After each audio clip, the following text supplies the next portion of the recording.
In the past, you've probably seen some form of mesh melting add-on. This setup is popular on both Blender Market and Gumroad, but when done in Blender, it usually relies on geometry nodes. So what if I told you this one was done in only shaders? That's right, this entire simulation is done in only shaders and dynamic paint. And throughout this video, I'll explain my reasons for doing it in shaders. But let's just take a look at this melting effect. It's got a temperature system which cools down over time, and when heated to its maximum, it starts dripping this molten material down its surface. After all that heat, it returns to its original shape and slowly regenerates the cracked surface. Then it shifts its hues back to the original and you can keep on melting. Now let's go over the math in the node tree. Yeah, this is pretty cluttered. I ended up adding so many layers to the shader, and I used dynamic paint as a window to show these heat layers. Here's a simplification. If we use dynamic paint to get a proximity mask between objects, we can use this mask to reveal all kinds of heat effects, like this basic one, where proximity makes a shader glow. These 4 nodes build up this effect. There's a lot of room to add more layers and more realism to this shader. It's just scratching the surface of what we can do with the system. So I went ahead and added all kinds of layers between glowing bright hot and charred metal. And after cohesively mixing these different layers, we see a really dynamic shader. And I find it really satisfying to watch it shift through all the phases I built in. So far, this has just been a shader, but when we look at the melting simulations, there's obviously a lot more going on than just coloring. So how did I add a similar displacement in only shaders? The answer is vector displacement. First of all, good displacement starts with good masks. So I made various displacement masks that allowed me to scale along normals and find pointy faces that angle downwards. Using these displacement tricks, we can get some really cool interactions with heat, like the metal shrinking, expanding, or sinking down just slightly.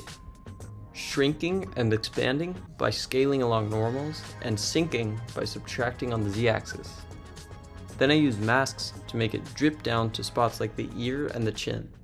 After adding some small noise to displacement, it looks like the metal is flowing. This is now my second video involving dynamic paint, so I won't be covering everything I know about it. But it is important to know that it's a canvas and brush system with a drying speed parameter.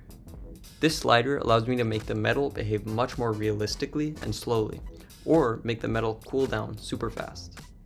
So here is the raw dynamic paint output compared to the heat effect, and you can easily see where they line up.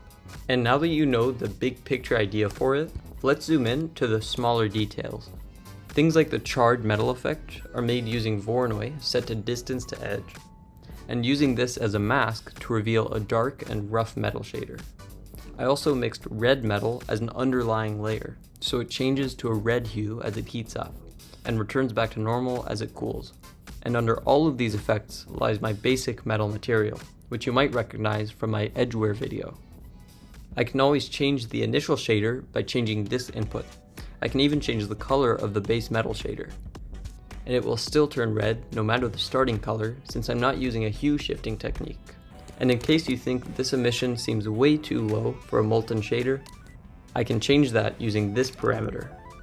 As you can see, this slider allows me to make the material super dim, like ash, or make it super bright. Combining this brightness with the long delay for cooling makes it much more realistic. But that hurts my eyes, so I don't make it too bright. And as is usual for my videos, I made this in a pretty unconventional way in shaders.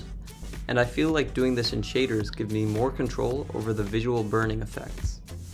And just like my paper stacking project, this entire blend file is available for anyone to purchase.